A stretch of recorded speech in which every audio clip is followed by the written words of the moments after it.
Hi, my name is Timothy Kwan, and I'm here to share with you the Eclectic Music Therapy approach, Creative Vocal Affirmation, or CVA for short.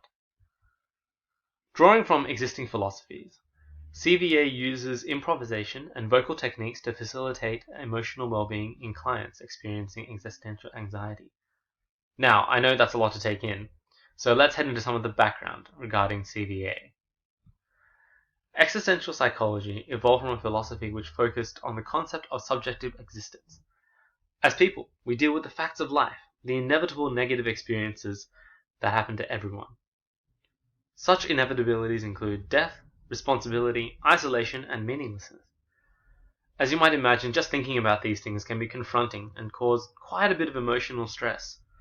For some, this stress can manifest in anxiety and possible panic attacks. Existential psychotherapy addresses this kind of anxiety specifically. Existential psychotherapists help clients come to terms with these facts of life, rejoicing in the freedom of choosing who to be and choosing their own life meaning. By promoting meaningful life experiences such as love, self-actualization, and creativity, the therapist helps the client overcome the anxiety brought on by existence itself. Through a phenomenological approach, meeting the client in the present, an existential psychotherapist attempts to fully grasp the subjective experience of the client's sense of self, free of judgment and prejudice, and without as much of a focus on previous influences and unconscious thought. In music therapy, a therapist using creative vocal affirmation will employ techniques and philosophies from two main disciplines: vocal psychotherapy and Nordorf-Robbins creative music therapy. Vocal psychotherapy is a method developed by Diane Austin throughout the 1990s and 2000s. Austin 2008 defines vocal psychotherapy as the use of breath, sounds, vocal improvisation, songs, and dialogue within a client-therapist relationship to promote intrapsychic and interpersonal growth and change. Austin 2001 states that singing is therapeutic in both a physiological and a psychological sense. For example, physiologically, singing involves a deep intake of air, enabling the respiratory system to function and expand. Psychologically, deep breathing fortifies one's mind and helps one to relax, which I'm sure most of us will need at some point, such as when giving a presentation. It involves a few key methods such as free associative singing, deep breathing exercises, use of natural sounds, toning, and vocal holding. In regards to CVA, perhaps the most relevant of these is vocal holding, and even though the other methods may be appropriate in particular situations, the aforementioned holds a purpose relevant to existential therapy, providing stability. Vocal holding involves the use of an accompanying instrument, usually a piano, to play two repeated chords in conjunction with the therapist's voice to create a safe place for expression and improvisation. Due to the predictability of these two chords, it provides a reliable musical structure for vocal improvisation. Austin describes the purpose of vocal holding succinctly in this quote: "Within this strong yet flexible music container, the client can explore new ways of being, experience the freedom of play and creative self-expression, and allow feelings and images to emerge."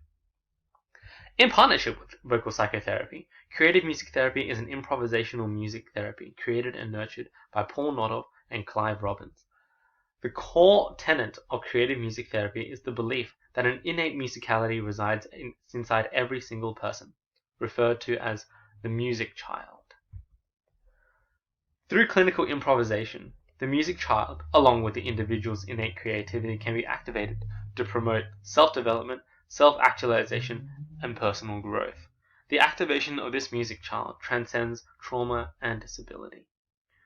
The therapist engages the client in musical improvisation with the use of voice, instrumentation, and body percussion, realized in various co-creative techniques such as reflecting, imitating, repetition, modeling, and turn-taking. These techniques are also applicable to CVA and are most likely to be used by the therapist during the improvisation. A key part to Nordorf-Robbins creative music therapy is the documentation of the experiences that happen during therapy.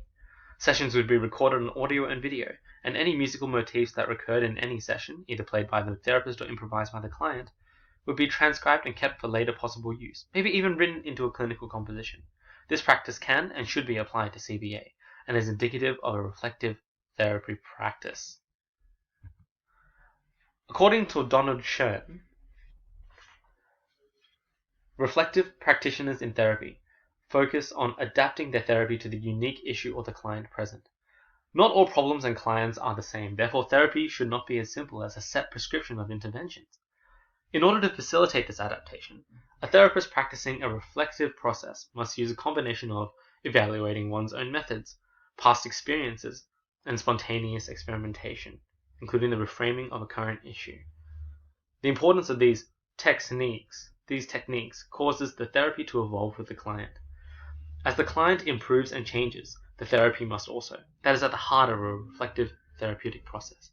What this means specifically is, by reflecting upon and thinking about an issue from a new perspective, that is, reframing the current issue, during the session itself, a reflective therapist can use their past experiences and interventions in an attempt to work on a particular problem, or perhaps even try new interventions to find out what the roots of or factors affecting the problems are.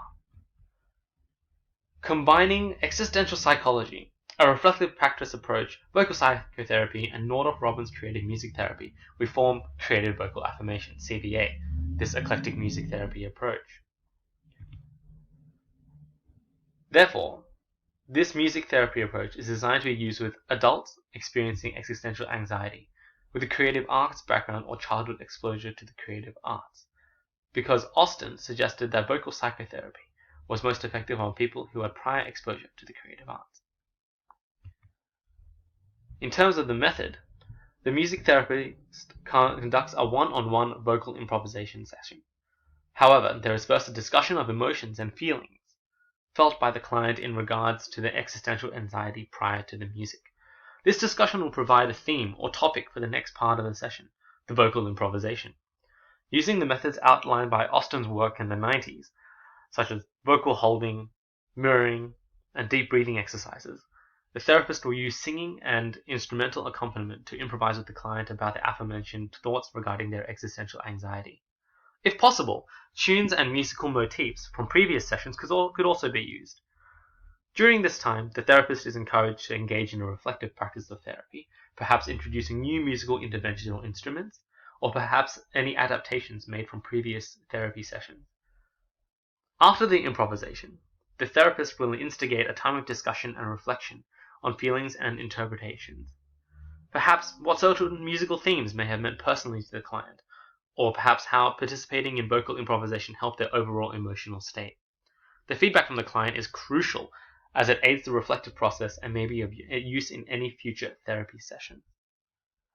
The goals of the therapy should be to relieve anxiety and stress of the client via the expression of creativity that is the vocal improvisation.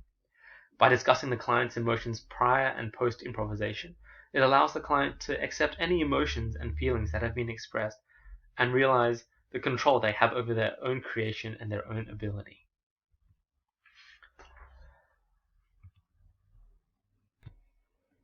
In my own experience, such an approach could be very useful, particularly in an aged care environment. The use of CVA would not be only of help to clients physiologically, with Parkinson's and restricted breathing, but would also provide a medium for those in the later stages of life to express themselves about any negative existential anxiety concerning mortality and death.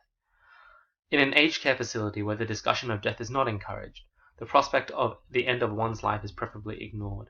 CVA would provide a safe place, a stable musical structure for such residents to express themselves freely and openly about any concerns they might have. I believe this is a context where CVA would be most salient.